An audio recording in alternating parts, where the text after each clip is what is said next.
ATF, alcohol, tobacco, and firearms. In Western Colorado, we call that a fun weekend.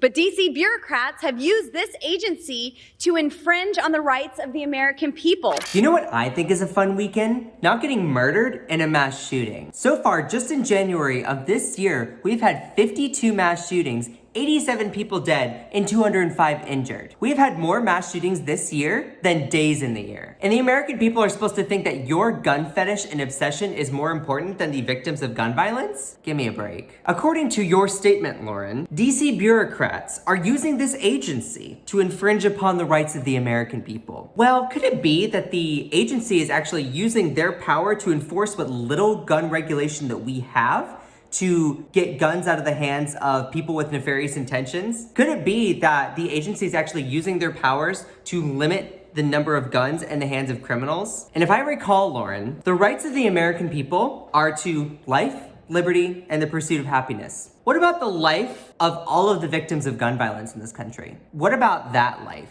Are you all of a sudden pro-life when it comes to gun violence? There's been a lot of talk about defunding the ATF, even abolishing the agency altogether. And I'm still waiting to hear a good reason why the ATF should remain an agency at all. And yet I've yet to hear one. Instead of providing regulations that keep our communities safe, this agency has made our communities more dangerous by laundering weapons to the cartels.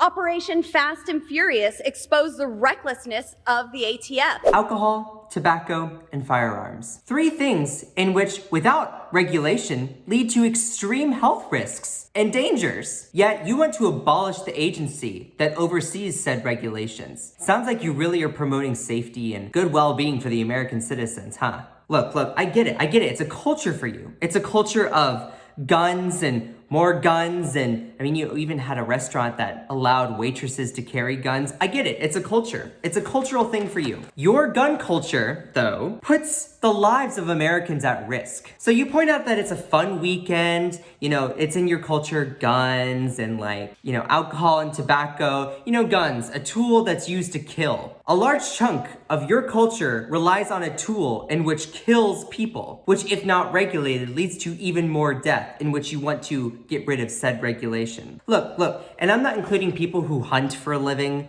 That's a whole nother separate thing. But your gun culture is a threat to many people in America. Second Amendment is absolute and it's here to stay. A recent report states that Americans own 46% of the world's guns.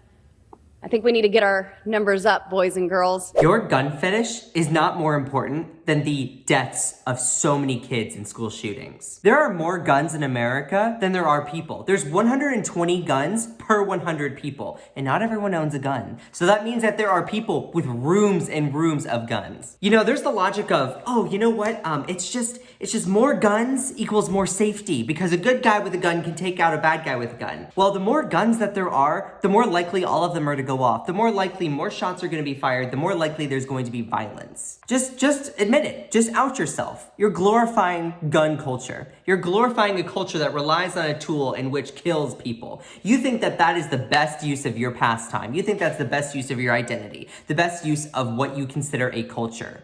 Alcohol, tobacco, and firearms. A culture in which you want to just have unregulated. Think about it. The ATF had about 1,700 firearms that were being tracked. They had tracers on them that they were selling to known criminals during this Operation Fast and Furious. They lost 1,700 traced firearms. Look. What she's talking about there was Operation Fast and Furious, which was a poorly handled operation where the AFT decided to allow illegal gun sales to strawman purchasers to follow them to hire up criminals that were a part of the operation, which for this mismanagement got the AFT into a lot of trouble and a lot of hot water. So in sum, this was a really, really bad call, a failed strategy by the agency. And her solution, and for all of this, she calls for the abolishing of the AFT all in general. control. Look, logically, it doesn't make sense. It doesn't make sense to eliminate the agency that decides to do the littlest amount of regulation we currently have in the United States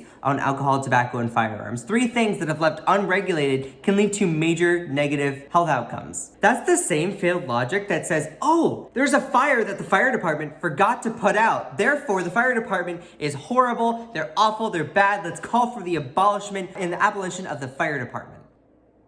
Logically, it doesn't make sense. And I just want to note that it's super ironic that the party of law and order is now calling for the abolition of an entire agency that regulates 3 mildly potentially dangerous substances. You can't make these things up.